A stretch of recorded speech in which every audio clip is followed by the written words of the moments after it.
నా పేరు పాదూరి కరుణ. ఇక్కడ మెంటల్లీ రిటార్డెడ్ వాళ్ళు అయితే, ఫిజికల్లీ రిటార్డెడ్ వాళ్ళు అయితే, పెద్దవాళ్ళు, ఏ దిక్కు లేని వాళ్ళందరినీ కూడా చాలా బాగా అన్ని రకాల వైద్య సేవలు అందిస్తూ కూడా బాగా చూసుకుంటా ఉన్నారు. అందుకే ఇక్కడికి వచ్చి ఈ సందర్భంగా అన్నదానం చేయడం జరిగింది. భవిష్యత్తులో కూడా మా సహకారం అందిస్తామని ఇంత గొప్ప పనికి పూనుకున్న శంకర్ని కూడా అభినందిస్తున్నాను. నా పేరు రవికుమార్ రెడ్డి అండి. మాది మణికొండ, హైదరాబాద్ నుంచి వచ్చాము. పేదలకు అన్నదానం కానీ, అన్ని వాళ్ళకి హాస్పిటాలిటీ కానీ, వాళ్ళని చూపించడం కానీ మేము అనుకున్న దానికంటే ఇంకా బ్రహ్మాండంగా ఉంది అంతాను. వృద్ధులకి, ఆడవాళ్ళకి కానీ, మగవాళ్ళకి కానీ ఇంత ప్రత్యేక వసతులు కానీ అన్నీ చాలా బాగున్నాయి. వాళ్ళకి డైలీ అన్నదానం కానీ అందరికీ నీట్నెస్ చాలా బ్రహ్మాండంగా ఉంది. పుణ్యలింగేశ్వర స్వామి క్షేత్రం కడుతున్నారు కదా, అది కూడా చాలా బ్రహ్మాండంగా ఉంది, సాగుతుంది. మేము ఏదైతే ఎక్స్పెక్ట్ చేసామో దానికంటే వందంతరంగా చాలా బ్రహ్మాండంగా ఉంది ఇక్కడ.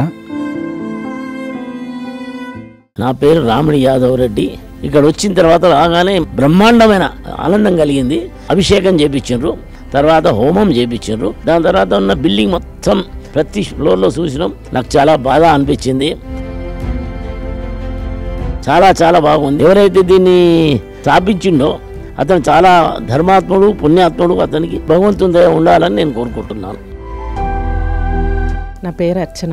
ఎంతోమంది అనాథులకి మనం చేసే ఈ సాయం తప్పకుండా మన పిల్లల్ని, మనల్ని కాపాడుతుంది. వీళ్ళు అందరికీ మెడికల్ ట్రీట్మెంట్ ఇప్పిస్తున్నారు. దీనికోసం ఎంతోమంది సేవ చేస్తున్నారండి. వీళ్ళు టెక్నీషియన్స్ కానీ, లేకపోతే వీళ్ళు కిచెన్లో కానీ, లేకపోతే ఆఫీస్ స్టాఫ్ కానీ ఎంతోమంది సేవ చేస్తున్నారు. మనకు తోచినంత పెద్దల తిథి కార్యక్రమాల్లో కానీ, మన పిల్లల పుట్టినరోజుల్లో కానీ, ఎక్కడో రెస్టారెంట్లో సెలబ్రేట్ చేసుకునే బదులు ఇటువంటి వాటికి కొంతవరకు మనం సాయం చేయగలిగితే అది చాలా మంచిది. నాకు ఈ అవకాశాన్ని ఇచ్చారు ఈ అమ్మ నాన్న అనాశరణాలయం వాళ్ళు. అందుకు నేను చాలా కృతజ్ఞత. జీవితాంతం వీళ్ళకి రుణపడి ఉంటాను. అమ్మా నాన్న అనాథ ఆశ్రమంలోని ఈ పుణ్యక్షేత్రంలో 600 మంది అభాగ్యులకు ఈరోజు అన్నదానం ఇక్కడ చేయడం జరిగింది.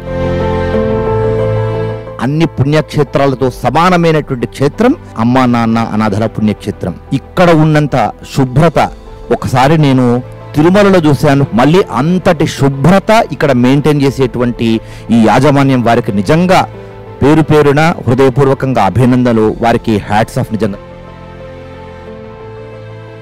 ఇక్కడ ఇంత జెన్యూన్గా చేసేటువంటి ఈ కార్యక్రమంలో చాలా మంది పాల్గొనాలి. ఆర్థికంగా వీరికి చాలా సహకారం అందించాలని అందరినీ కోరుకుంటున్నాం. సనాతన ధర్మానికి జై.